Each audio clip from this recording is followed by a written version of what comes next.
একটা বাণী মনে পড়লো।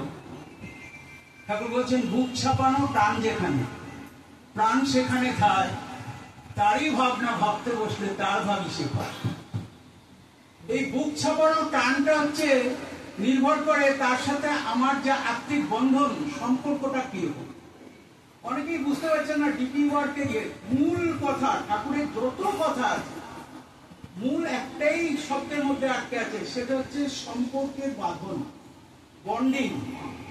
মানুষের সাথে, জীবজগতের সাথে আমার সম্পর্ক, সেই সম্পর্কের বন্ধনটা যখন দৃঢ় হয় তখনই কিন্তু আমি সমস্ত সত্তার মধ্যে আমার প্রভুর উপস্থিতি উপলব্ধি করতে পারি, এবং তখন তাকে ভালোবাসার মধ্যে দিয়ে আমি তিনি যা যা বলেছেন আমি সেই কাজগুলো নির্দ্বিধায় করতে পারি, বিনা অজরে বিনা আপত্তিতে, বরং পরমানন্দে। এখন কথা হচ্ছে, একটা ঘটনা বললে কিছুটা বোঝা যাবে। এক দাদা ছিলেন, তিনি মানে কাজকর্ম কিছু ছিল না,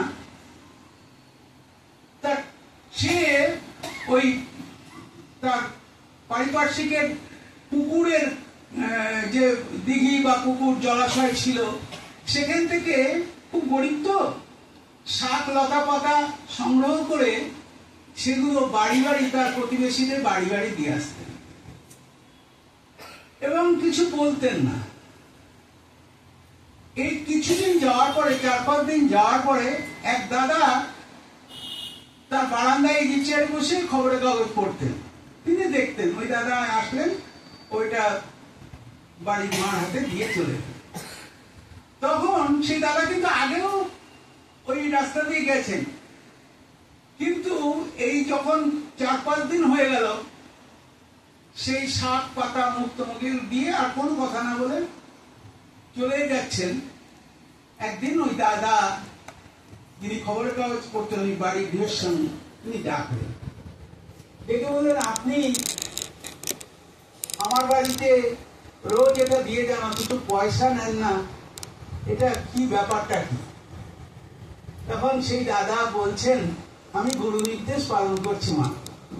বলে, সেটা কিরকম? তখন ওই দাদা ঠাকুরের ওই কথাটা বলেছিলেন।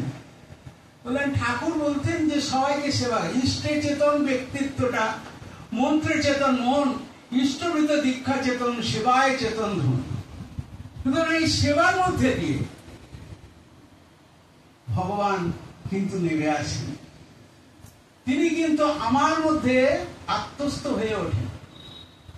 এবং সেই জন্যই তো বলা হয়, ভজন প্রভু যুক্ত যেজন, সেবাচর্য অনুরাগে, মূর্ত প্রতীক তার হৃদয়ে, ভগবান তো নিত্য জাগে।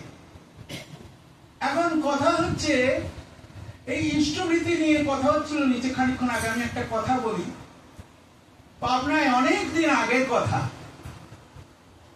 আশ্রমবাসী এক কর্মী, তিনি তখন তো কারোরই কোনো খুব আর্থিক দুরবস্থা ছিল, তিনি ওই একটা উৎসবে ভিক্ষা করে কিছু পয়সা সংগ্রহ করে রেখেছিলেন।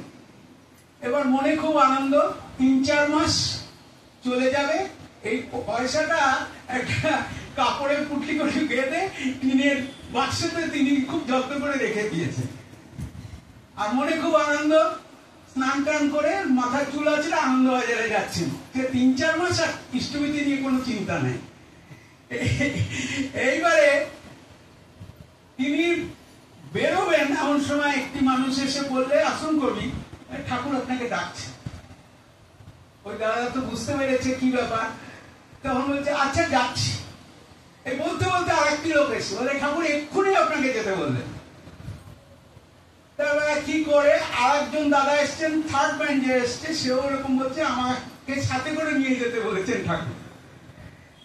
এইবারে ও তো সেই ঠাকুরের কাছে গিয়ে প্রণাম করে যখন দাঁড়িয়েছে হাত জোর করে, ঠাকুর বলছেন, মণি, তোমার কাছে কত পয়সা আছে?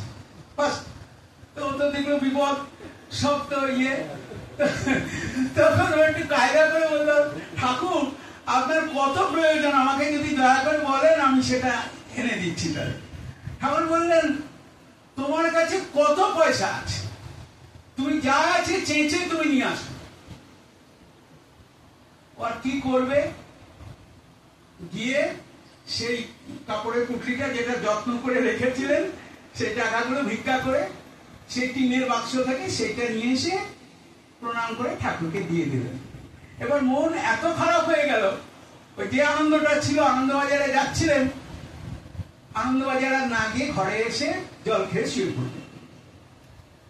এইবারে আরো যারা পার্শ্বদ ছিল তারা বলছেন যে ঠাকুর, ও তো কোনো বিলাসিতার জন্য বা স্নো পাউডার কেনার জন্য পয়সাটা রাখে নেই, আপনারই ইষ্টবিধি করার জন্য রেখে দিল, তাও আপনি নিয়ে নিলেন ওর থেকে।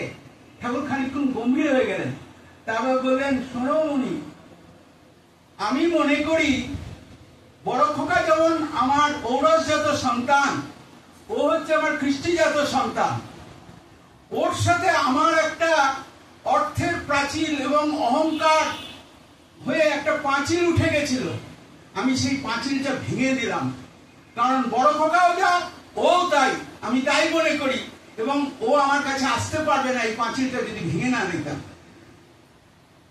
আমার সেই কথা শুনে মনে হয়, মানুষের এই যে চারিদিকে এত দুঃখ দুর্দশা, একটাই গোলমাল, সেটা হচ্ছে মানুষের সঞ্চয় বুদ্ধি। ওরে আমার কি হবে, শেষ জীবনে আমার কি হবে, এই সর্বনাশ করতে যে মানুষ সঞ্চয়। কিন্তু পাখি দেখেছেন আকাশে, সে কিন্তু কোনোদিন সঞ্চয় করে না, সে প্রতিদিন সংগ্রহ করে, আর প্রতিদিন সে কিন্তু সেই তার ক্ষুধা নিবৃত্ত করে। সুতরাং আমরাও যেন সেরকম হয়ে উঠতে পারি, কোনো কিছু না, সবটাই নির্ভর করা তার উপরে। সে নির্ভর করলে তবে কিন্তু কখনো কোনো মানুষ, ঠাকুর সত্যম সেন বলছেন না, কষ্টের জন্য রাগই থাকো কিন্তু মরবে না। পাবনায় অনেক কর্মী, তাদের কিন্তু কোনো আয় ছিল না, কিছুই ছিল না, একমাত্র তাদের চোখের জল ছিলেন শ্রী শ্রী ঠাকুর। তাদের সমস্ত কিছু, যা কিছু, সেই ছিলেন শ্রী শ্রী ঠাকুর। সুতরাং আমরা যদি সেই রকম, সেই রাজা হরিশ্চন্দ্র যেরকম সর্বস্ব ত্যাগ করে সর্বত্যাগী সন্ন্যাসী হতে, সেই রকম ভাবে আমাদের যে যা সামর্থ্য, অর্থ, বিদ্যা, বুদ্ধি সব যদি তার পায়ে অর্পণ করি, তবেই কিন্তু আমার ভগবান পাওয়া সার্থক হবে। জয় গুরু, বন্দে পুরুষোত্তম।